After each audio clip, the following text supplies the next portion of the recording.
the orders of this court to the letter. The process of handing over is in progress through the Assumption of Office Committee, which actually has already begun its work as of August 10th, 2022. And indeed, it is my intention to oversee a smooth transition to the next administration and all the necessary orders. Fellow Kenyans, on the 9th of August of 2022, Kenyans participated in an election that ushered in new leaders at all levels of our governance realm. Following a dispute in the presidential election, a petition was filed in our Supreme Court for determination of validity of the results, and the Supreme Court has today pronounced itself on this matter. When I was sworn in as your president, I made a pledge to the country, a pledge to uphold the rule of law and the decisions made by the judiciary on all matters appertaining to our governance. Today, the Supreme Court made a ruling on the presidential dispute, upholding the results announced by the Independent Electoral and Boundaries Commission on the 15th of August, 2022. And in keeping to the pledge that I made to uphold the rule of law when I took the oath of office, I commit to executing the orders of this court to the letter. The process of handing over is in progress through the Assumption of Office Committee, which actually has already begun its work as of August 10th, 2022.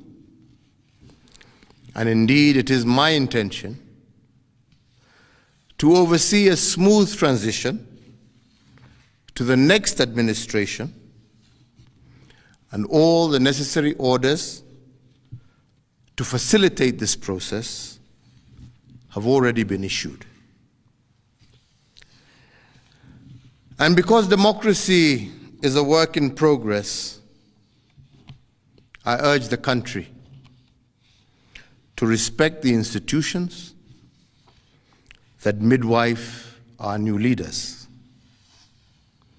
And in doing so, I also urge citizens to constantly put them under scrutiny, for this is the civic duty of every single Kenyan. In particular, this civic duty requires every citizen to constantly put the truth presented by our constitutional institutions to test. And they must test them for coherence, but also for correspondence.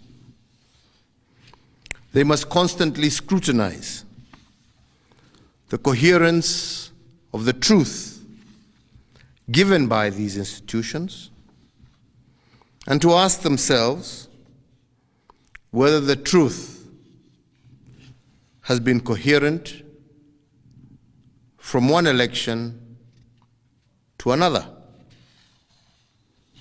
Has there been a consistent pattern that is acceptable to our democratic ethos?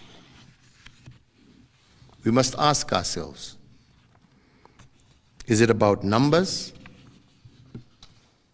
or is it about process? Which of these two is it?